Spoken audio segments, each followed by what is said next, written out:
parte desse tão histórico dia em comemoração aos 83 anos dessa tão jovem igreja e ao mesmo tempo tão histórica. E mais uma vez sou grato a Deus pela vida do pastor Valdo que veio e concede-nos a oportunidade de estarmos nesse altar que é santo e que tem recebido tantos homens de Deus para a locução e também ministração da palavra do Eterno aqui. É um prazer para mim estar aqui vendo o pastor Arnaldo Rodrigues e saber que o pastor Gesiel, lá na minha terra, tem uma igreja da Cabeça. E para mim é um privilégio. Eu já tirei até uma foto ali fora, porque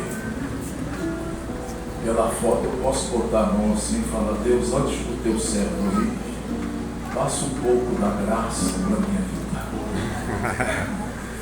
E é um privilégio mesmo. Eu prezo pela vida desses santos homens que prepararam o caminho para que a gente pudesse hoje palmilhar por ele, andar por ele. Eu zelo, prezo, porque quem quebra as pontes do passado nunca terá futuro. E quem não honra as cansa e em sua velhice a unção que carrega os santos obreiros, certamente se perderá no campo. Porque Jesus disse que sua obra é feita debaixo de jugo. E quando ele fala de jugo, ele fala do boi mais velho e do boi mais novo. O boi mais novo sempre anda nas passadas do boi mais velho. E eu não sou bobo. Eu estou sempre olhando para esses santos que têm uma história e estou sempre esperando que eles liberem sobre a minha vida uma ministração da graça do Eterno, para que eu também tenha sucesso. Então eu me sinto muito grato nessa noite em poder estar ladeado de tantos amigos e desses santos que fazem a obra do Eterno. Ezequiel, capítulo 38. Ore por mim, pois amanhã já viajo para o noroeste do Espírito Santo, prego no aniversário do congresso ali amanhã e depois, e segue-se para a região de Vila Pavão, depois volta a Barra São Francisco, depois de lá eu venho para cá, para ministrar aqui na igreja do pastorzão ali, no meio de semana.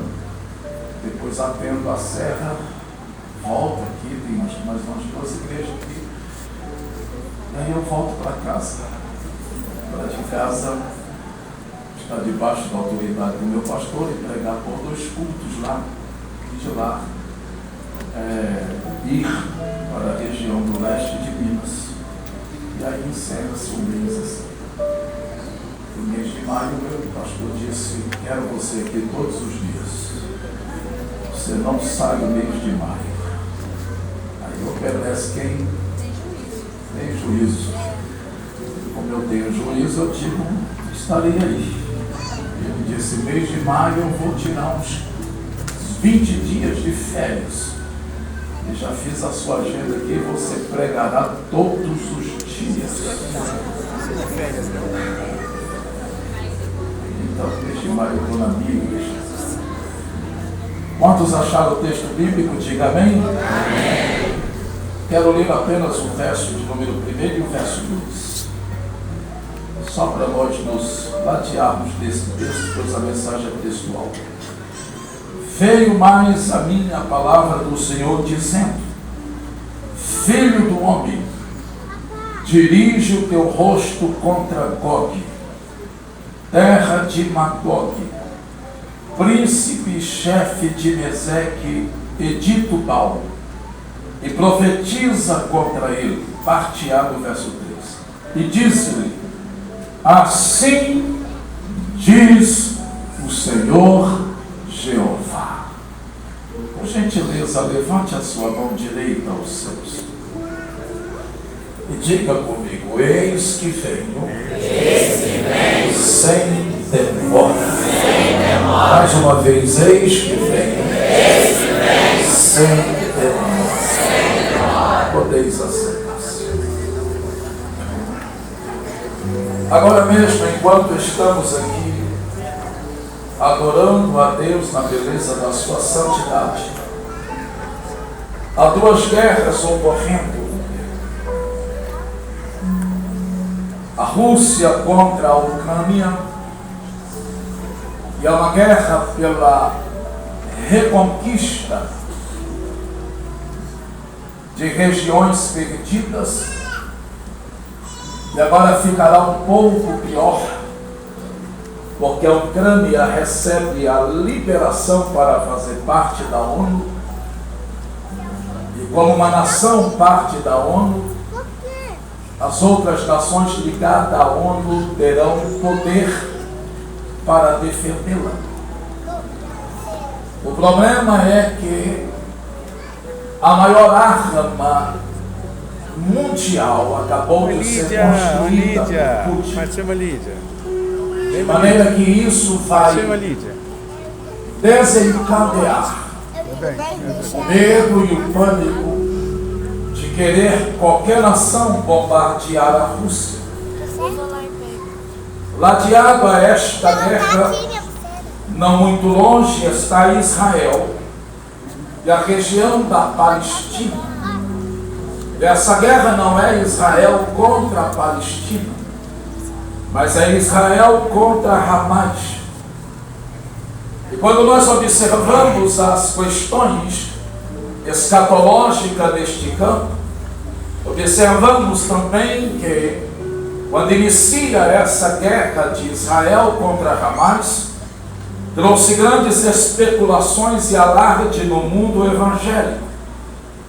Há um cenário geopolítico e um cenário escatológico armado. Se você voltar às páginas desse capítulo lido, no capítulo 37 do livro do profeta Ezequiel, o vale de ossos secos, Deus está fazendo duas abordagens proféticas e escatológicas. A primeira abordagem, ela já cumpriu, pois ela reporta sobre a restauração e renascimento de Israel como nação e como Estado.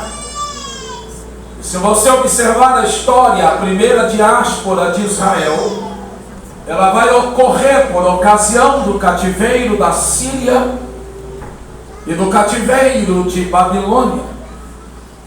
E nessa diáspora, a maioria dos judeus jamais retornaram à terra de Israel. O capítulo 37 do livro diz que os vales estariam espalhados e secos. Isso fala desses dois cativeiros que levaram as tribos para todas as nações, e lá elas foram plantadas. Quando Neemias vem para restaurar os muros e as portas, antes dele passou por ali Esdras, que trouxe cerca de 50 mil judeus com ele. Antes dele veio Zorobabel, e trouxe uma demanda também de judeus, mas a maioria ficou na fortaleza de Susã. E a outra parte se espalhou pelas 120 províncias que os caldeus detinham como poder. A Síria espalhou os judeus do Reino do Norte para todos os lugares em que ela tinha a evidência política de poder governamental. De maneira que Israel, o que volta dos cativeiros, é um Israel desmembrado, e que com o passar do tempo vai se misturar pelos povos que ali estavam. A segunda diáspora vai ocorrer pós Jesus, no ano 70, com a destruição de Jerusalém pelo general romano Tito, que segundo a história ele desce com 50.000 soldados romanos no Monte das Oliveiras e surpreende a todos os judeus, destruindo Jerusalém juntamente com o templo, e os judeus que não foram mortos foram espalhados pelo mundo. Ficando poucos judeus na terra prometida. Cerca de 60 anos depois, há uma revolta. Por volta do ano 130 depois de Cristo, esses judeus que foram tentam retornar e retomar o lugar que um dia fora seu, e novamente fora derrotado pelos romanos. E agora o imperador romano Adriano, além de expulsá-los novamente, vai aplicar uma punição, rebatizando o nome de Jerusalém para a Palestina, uma homenagem aos filisteus, um dos principais inimigos dos judeus. Depois da queda do Império Romano em 1453, toda aquela região de Jerusalém e aonde está hoje a Palestina foi passando por diversos domínios diferentes. Em 1516, toda a região é conquistada pelo Império Turco Otomano, que fica sob o controle daquela região até o final da Primeira Guerra. Essa dispersão judaica, ela durou cerca de 1800 anos. Em 1918, no fim da Primeira Grande Guerra Mundial, o Império Britânico venceram os turcos otomanos e fizeram da Palestina e de Jerusalém uma extensão do Império Britânico. Nesta época, muitos judeus começaram a voltar para Jerusalém. Em 1930, em várias partes da Europa, mas principalmente com a ascensão de Hitler na Alemanha, ao desembocar de uma grande perseguição maciça com milhares de judeus mortos. E com isso, a imigração dos judeus para a Palestina vai aumentar consideravelmente. Deus estava soprando sobre um vale e estava unindo os ossos. E novamente, osso ao seu osso, estava tomando forma de um esqueleto. Mas em 1948, Deus resolveu soprar carne. E Deus resolveu colocar um exército em pé. Foi a data da publicação do primeiro diário oficial de Israel. O dia em que as tropas britânicas deixaram o país e Ben-Gurion, o primeiro chefe de Estado, como ministro de Israel, assume o governo do país. Neste tempo, Israel passou a tornar-se, pelo voto Minerva de um brasileiro da ONU, que a dirigia, a presidia, um Estado e uma nação soberana. Se você observar o contexto profético de Ezequiel 37, com o seu contexto histórico, ele está cumprido para quem quiser observar. Não há de se negar que Israel voltou à sua pátria, e que aquele país que é menor do que o menor estado brasileiro, a saber, Sergipe, contém as maiores riquezas do mundo. O menor estado do Brasil, Sergipe, é maior do que o estado de Israel como nação. Todavia, Israel é a menina dos olhos de Deus. E não houve, com a ascensão da igreja do Calvário, uma tomada de posição do lugar de Israel.